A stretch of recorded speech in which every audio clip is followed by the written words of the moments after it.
This is Mrs. Grizzaffi. We're on 1.02 pre-calc notes today, and we're going to be talking about functions. We're mainly going to be focusing on domain and range first, and then we will move on to talking about increasing, decreasing, and some max and mins.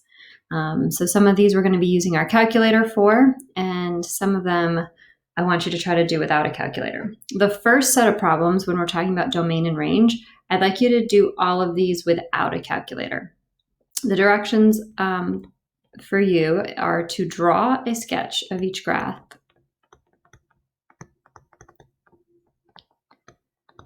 And that, again, I want you to do without a calculator. And then I also want you to find the domain and range without a calculator of each graph. So using the graph that you sketched, that hopefully is going to help you find the domain and range. So the first one, f of x equals negative quantity x plus 1 squared minus 2. So first, let's identify here our parent function. So if you take off all of the shifts, so all of the numbers, the negatives out in front, so you're just left with the variable and whatever's being done to that variable. So our parent function, I'm just going to call that PF, would be y equals x squared. That's as basic as you can get. And then what's happening to our parent function? Well, we have a shift here. Inside the parentheses, it's plus 1. So that tells me it's going to go left 1. And outside the parentheses is negative 2. So it's going to go down 2. And this negative out in front over here, that tells me that we're going to reflect it over the x-axis. So if the negative is out in front, it's reflected over the x-axis. If this had been, the negative had been attached to the x, then you'd be reflecting over the y-axis. All right, so here, I'm just going to do a quick set of axes. I know that my parent function starts at 0, 0, so I'm going to take that and I'm going to shift it to the left 1 and down 2. And because there's a negative out in the front here, that tells me that it's going to open downwards. So it's going to be a sad parabola, because if you're negative, then you're really sad probably.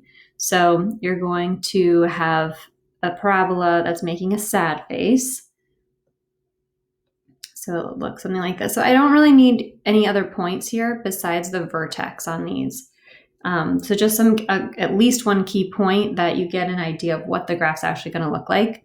And then I want you to use that graph to find your domain and your range. You would not be able to tell me the range if you didn't know this vertex though. So you have to have at least the vertex. All right, so domain is our x values. So we're going to take your pen and go along the x-axis. So if I go all the way to the left over here, I'm going to have values, and I'll continue to have values all the way to negative infinity. And my graph doesn't stop. It continues until I get all the way to positive infinity, because this will keep getting wider and wider out here. My range is my y value, so take your pen or pencil and go along the y-axis. So start as low as you can go. Well, this one's continuing to go down, so it can go down forever. So it starts at negative infinity, and it stops right here. There's no graph above that pink line. So what y value is that? Well, that is negative 2. And there is a point on that line, so that means it's included, so it gets a bracket. Or if you want to write it as y is less than or equal to negative 2, that's fine too. This one you also could have written as the real numbers. Would be fine. Okay, next, let's do another one. So g of x equals the square root of 4 minus x squared. This one is a little bit trickier. So you have an x squared under your radical. So I'm going to actually change this g of x to a y for now.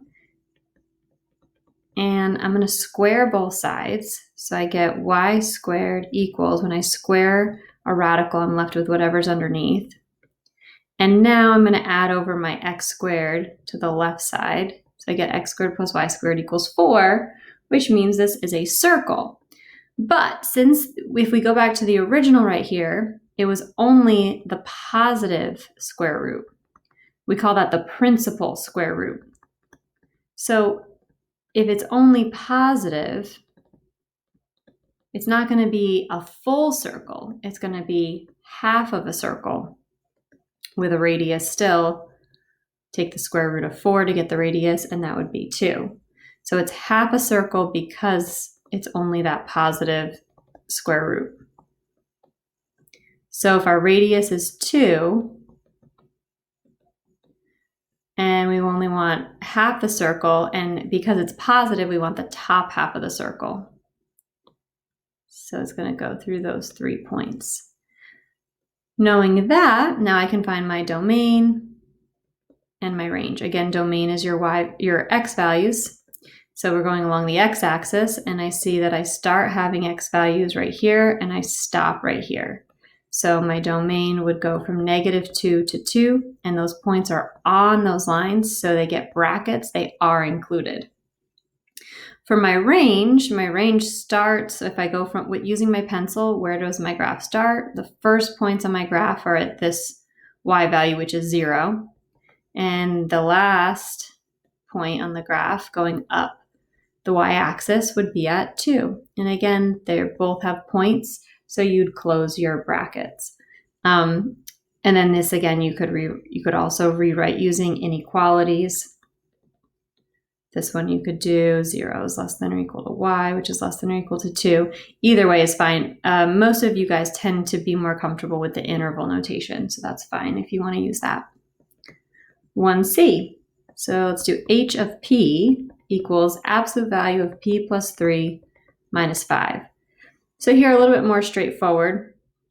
We have our parent function would be take off all the shifts, just the absolute value of p. And then what are we doing to that parent function? Well, we're going to shift it or translate it. Since it's plus 3 inside the parentheses, we're going to go to the left 3 and then down 5. So again, you guys need to know what these parent functions look like because you're going to be expected to graph these without a calculator. So knowing my parent function is the absolute value, I would think in my head, well, absolute value looks like a V. And I know the parent function starts at 0, 0 normally. So I'm going to take 0, 0, and I'm going to move it to the left 3 and down 5. Since it's a positive out in front of the absolute value, then it's going to open upwards. So something like that. I'm not looking for an exact graph. I'm just looking for something that will allow you to figure out your domain and range by looking at it. So domain is our x value. So again, take your pen or pencil, go along your x-axis. Go as far left as you can.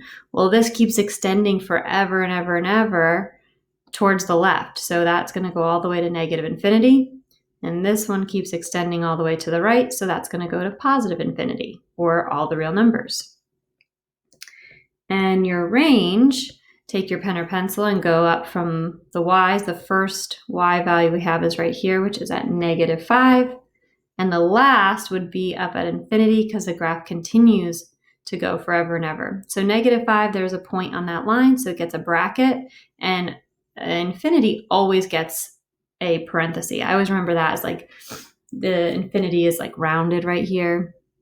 And so the parenthesis is rounded, kind of like suctions right onto that infinity. All right. Let's add a page here.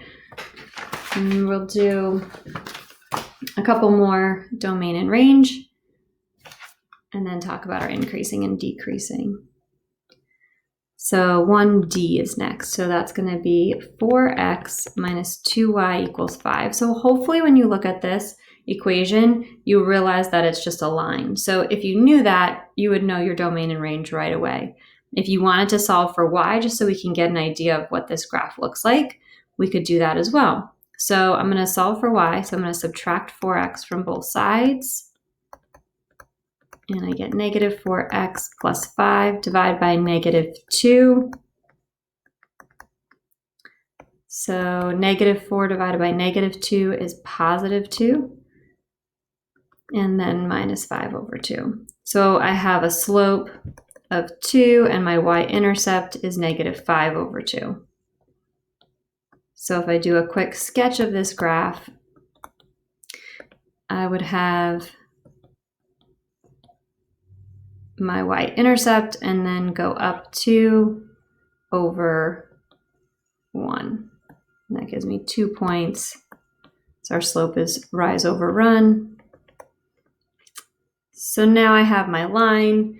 What's my domain and range? Domain, if I go all the way left, I can go to negative infinity. Range to positive, or if I go all the way right, then it would be infinity, or all the real numbers. For the range, same thing. You can go as low as possible and you'll still have graph all the way up till infinity. So your domain and range are both all the real numbers. There's no restrictions on this graph. A line would span the entire x-axis and the entire y-axis.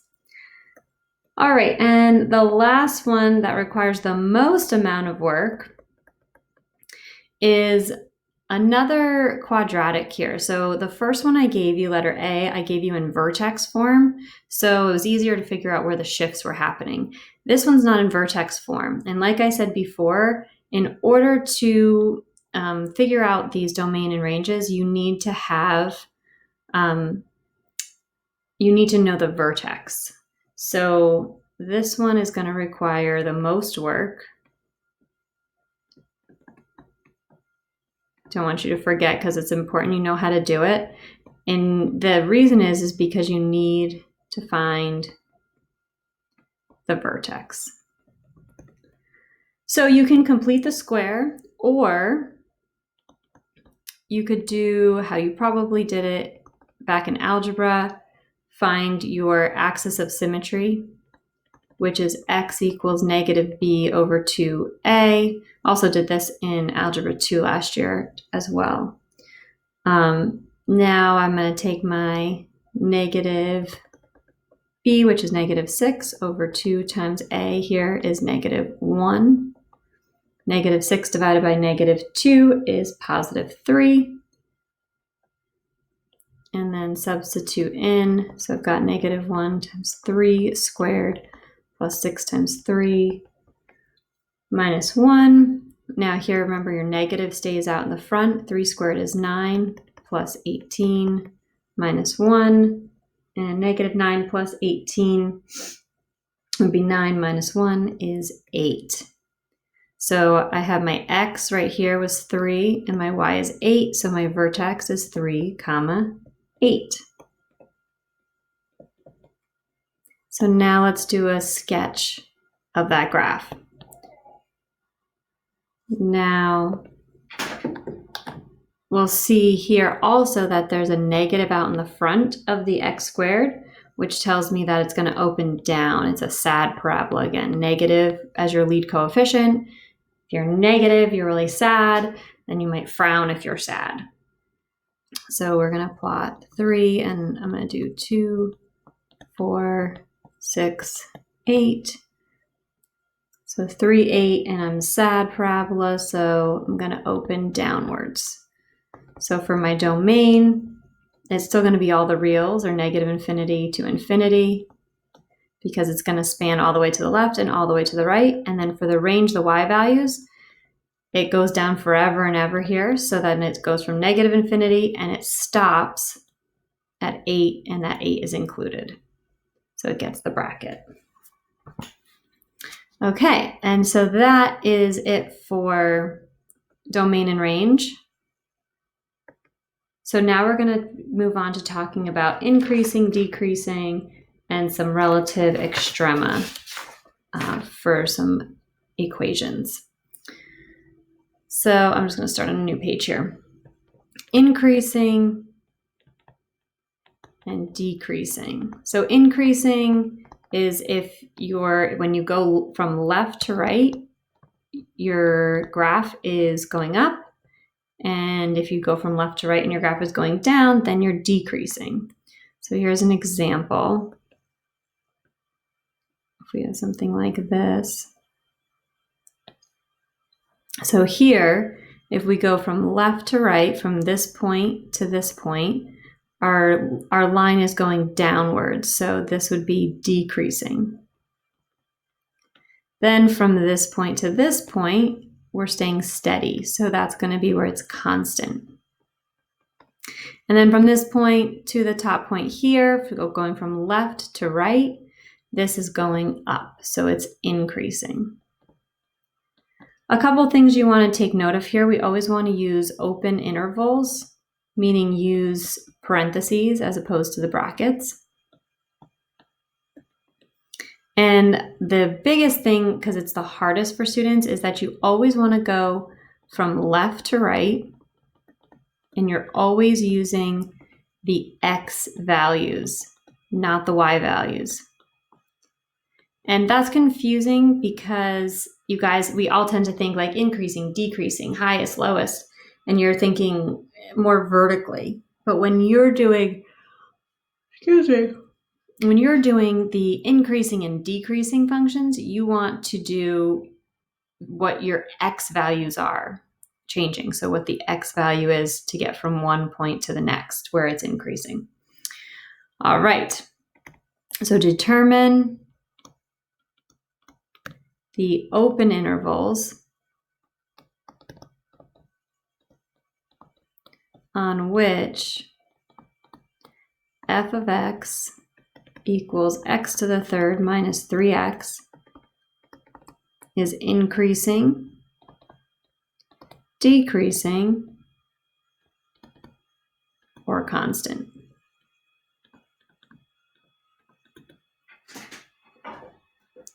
Okay, so for this one, you can enter this into your calculator so that we can get a nice sketch of our graph. So I'm going to pull up my calculator, and just because I'm typing it in does not mean you should not be typing it in. Every time I type it in, you type it in. X to the third minus 3x. And we can do zoom 6 to get an idea of what it's going to look like here. And then we could go to the table, or we might even just want to find the max and min here, because those are going to be our most important points, because you can see that the graph is increasing here, and then as soon as it gets to this maximum, that's when it changes to decreasing, and then it hits another extrema point, and then it starts to increase again. So second trace maximum. And then it says left bound, so I'm going to go to the left of this bump and hit enter. Then it asks me right here in black, it says right bound, so I'm going to go to the right of the maximum and hit enter. So you can see on my calculator, it might not be the same on yours, but you'll see these two lines that are kind of boxing in where the maximum is going to be. You're not done yet though. Some students stop right there. Now it says guess. It's asking you a question. So you want to put your cursor where you think the maximum is, just has to be close to it, and hit enter. So I can see here my maximum is -1, 2. Sometimes it does these funky things in rounds, but you guys just need to realize if it says 0.000002, it just means -1. So the maximum would be -1, 2. And then while we're here in the calculator, I want you actually pause the video and you guys try to find the minimum point as well. Okay. All right, so we found -1, 2 was our maximum, and then hopefully you found out 1, -2 was your minimum. And then we have something that looks like that. So again, let's just write out here what we did. So to find the max and the min, we did second trace max or second trace minimum. And this asks us to find where it's increasing, decreasing, or constant. So you can see here from the beginning of this to this point right here, we're increasing. Then we change to decreasing up until that turning point, that minimum, and then we start increasing again. So we really don't have anywhere that's constant on this. So we're just finding our increasing and our decreasing. So increasing, again, you only use x values going from left to right. So it'd be from negative infinity. And then I stop increasing once I get to x equals -1. And we use parentheses for our open intervals. Then we start to decrease. So we're decreasing along the open interval we're still using the x value. So from -1 all the way to x equals +1. And then after we reach that point, we start increasing again. So we're also increasing. Again, use your x values going left to right. So from +1 to infinity. And again, the graph is not constant at any spot. So if it asked you for constant, you could just write that there is no place in the graph where it is constant. All right, next we're going to talk about relative extrema. So I'm actually not going to call that a number yet. So relative extrema just means maximums and minimums, so extremes. And they occur when a function changes its increasing, decreasing, or constant behavior. So right at those turning points is where we change from increasing to decreasing or from decreasing to increasing, and that is where we will have a maximum or a minimum.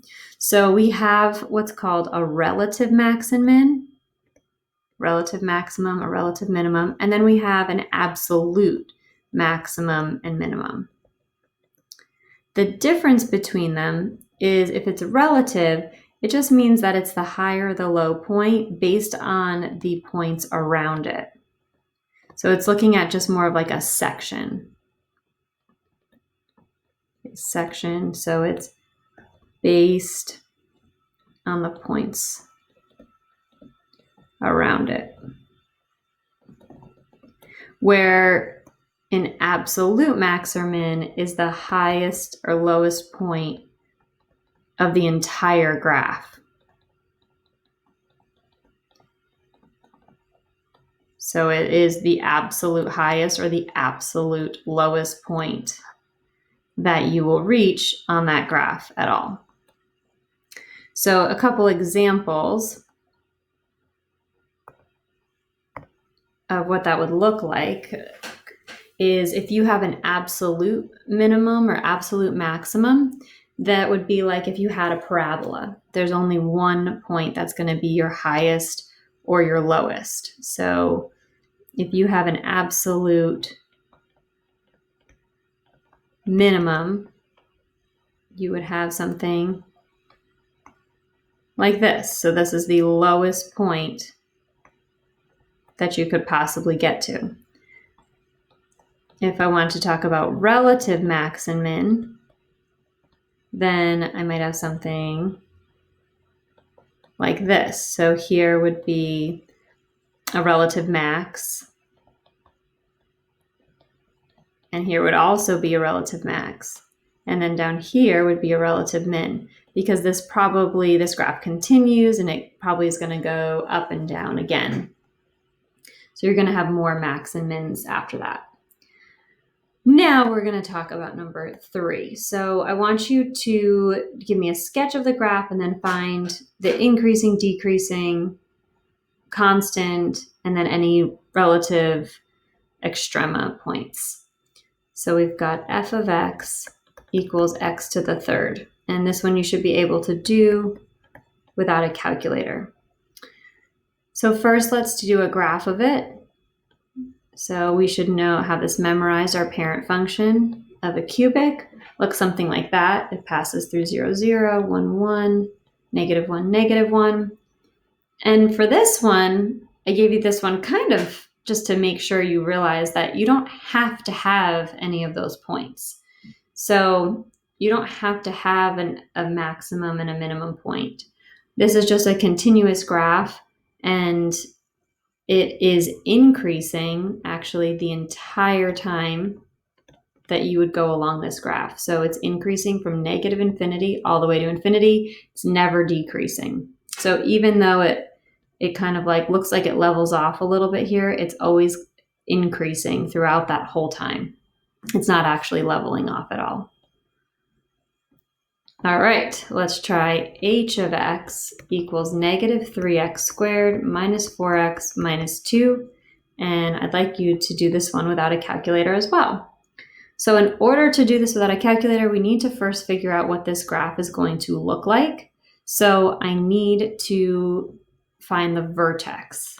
So again, anytime you have a quadratic like this, a parabola, you need to find your vertex. If it's in vertex form, it should be easy. This style, when it's written as a trinomial, not as easy. So to find the vertex, we're going to use x equals negative b over 2a. My b is negative 4, so that's going to be negative 4, positive 4, over 2 times a, which is negative 3. So 4 over negative 6, or negative 2 over 3. So not quite as easy as before, but we can still handle it. So we're going to put negative 2 over 3 in for x. So everywhere I see an x, I'm going to sub in negative 2 over 3. And then I'm going to evaluate. So I've got negative 2 squared is 4, 3 squared is 9, minus 4. Well, actually, let's just multiply this one out. So 4 times 2 is 8 over 3. And then minus 2. And then we can multiply here and cross reduce. So that becomes a 3. So I've got negative 4 thirds plus 8 thirds minus 2. And negative 4 thirds plus 8 thirds will give me 4 thirds. Minus 2 over 1. I need a common denominator, so I'm going to multiply the top and the bottom by 3. So then I have 4 thirds minus 6 thirds. So I have a common denominator, so just combine my numerators. 4 minus 6 is negative 2 thirds. So that's my y value, and my x was up here. So my vertex is negative 2 over 3, comma, negative 2 over 3. Okay, so now I want to draw a sketch of my graph so that I can tell where it's increasing, decreasing, and any relative extrema points. So in order to sketch this, I need to know that it's going to be a parabola based off of my standard form that was given to me. I'm at negative 2 thirds, down negative 2 thirds, somewhere here. And there's a negative out in the front. It's negative 3x squared. So that tells me it's a sad parabola again, a little frowny face. So something like this. And that's negative 2 thirds, negative 2 thirds. And we want to know where it's increasing. So if I start over here on this arrow, as I go left to right, am I going up or down? I'm going up. So that means it's increasing, and it stops increasing right at that vertex. So we're increasing, and you only use x values, and you always go left to right. So negative infinity, and I stop increasing when I get to negative 2 thirds. Then after I get to negative 2 thirds, I start heading downward. So that's when I am decreasing. So again, only x values, always from left to right. So from negative 2 thirds is my x value to positive infinity this time, I'll be decreasing. And I don't have any spots where I would be constant, so I don't even need to address that. And then I also have a maximum point. So this one is our absolute max, or it also would be considered a relative max. And we've already found that. It's the same as our vertex. So negative 2 thirds, comma, negative 2 thirds. So this one, again, a lot more work without your calculator because you need to find that vertex first by going through your axis of symmetry and then substituting it back into the original equation to find the y value. All right, and the last one we're going to do, x to the third plus 3x squared minus 1. This one you can use your calculator for because I want you to generate a table. So go to your calculator and type in x to the third. Oops. X to the third plus 3x squared minus 1. And we want nice go up by ones. And we'll pull some negative x values and some positive ones. Probably not going to go too big. I'll just start at -3 here. So -3, -1, -2, 3, -1, 1. And you're just looking at your calculator to pull these off. And then you want to get a sketch of your graph. So at -3, -1, -2, 3, and -1, 1, 0, -1, and 1, 3. So it looks like we've got something like this here. And you can verify that by hitting zoom 6 on your calculator.